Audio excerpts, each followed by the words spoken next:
The roots of World War II lie directly in the unresolved tensions left behind by World War I.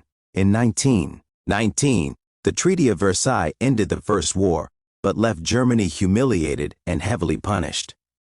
Germany was forced to accept full blame for the war, pay enormous reparations, give up valuable territories, reduce its military to a tiny force, and surrender its colonies. These harsh terms caused deep bitterness among Germans, who felt they were unfairly treated. The treaty also weakened Germany so badly that its economy collapsed, inflation skyrocketed, and millions lost their jobs. Many Germans felt betrayed and looked for someone who could restore national pride.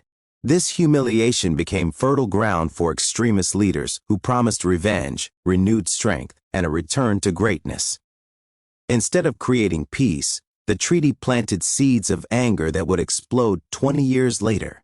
The 1930s brought the Great Depression, an economic disaster that affected nearly every country in the world. Businesses failed, banks collapsed, industries shut down, and millions of people became unemployed. In this suffering, democratic governments appeared weak and unable to solve people's problems. This opened the door for radical leaders who offered simple answers and strong leadership. In Germany, Adolf Hitler rose to power by promising to rebuild the economy, create jobs, restore national pride, and break free from the Treaty of Versailles. In Italy, Benito Mussolini established a fascist dictatorship, claiming he would revive the Roman Empire. In Japan, military leaders took control of the government, arguing that Japan needed to conquer new territories for raw materials and national security. These aggressive governments believed in expansion and war, not negotiation or peace. The world was entering a dangerous time where dictatorships were rising and democracies were struggling. After World War I, the League of Nations was created to keep the world peaceful, but it had serious weaknesses from the start. It had no army, no strong enforcement power, and the United States, one of the world's strongest nations, never joined.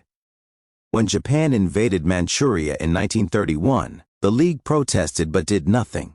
Japan simply left the League and continued expanding. When Italy invaded Ethiopia in 1935, the League again failed to act effectively.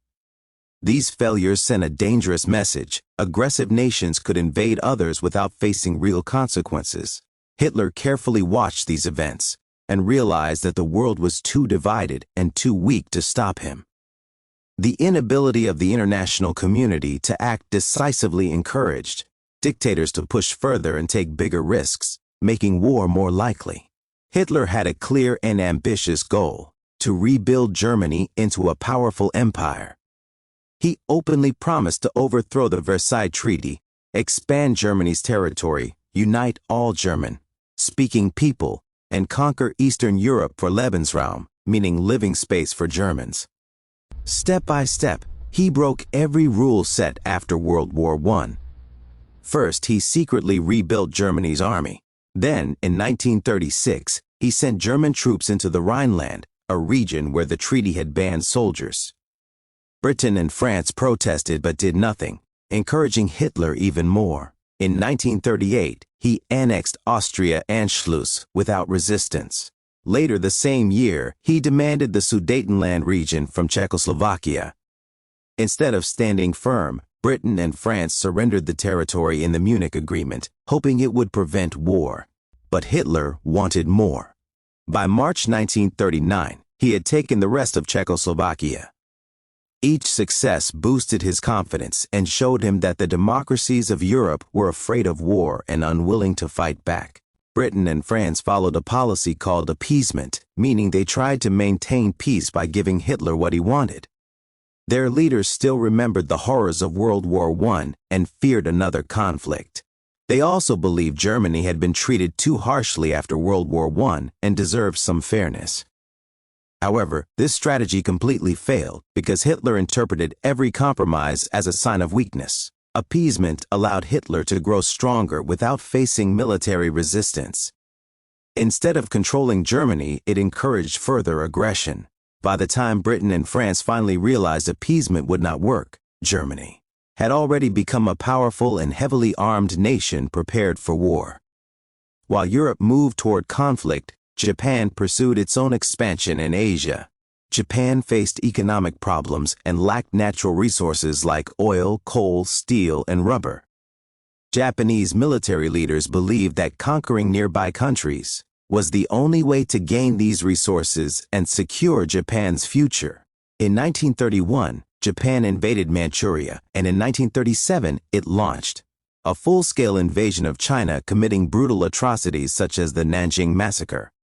The Western powers criticized Japan but took little action because they were distracted by problems in Europe. Japan formed an alliance with Germany and Italy called the Axis powers, and this alliance united the world's most aggressive nations. Tensions in Asia and Europe were now connected, setting the stage for a global conflict.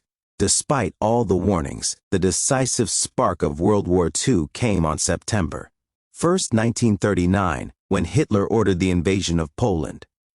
Germany planned to conquer Poland quickly using blitzkrieg or lightning war, a fast and powerful combination of tanks, aircraft, and infantry. Hitler believed Britain and France would not interfere, just as they had failed to stop his earlier expansions.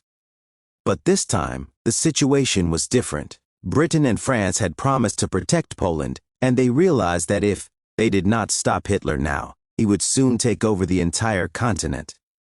2 days after the invasion, on September 3, 1939, Britain and France declared war on Germany. This was the official beginning of World War II.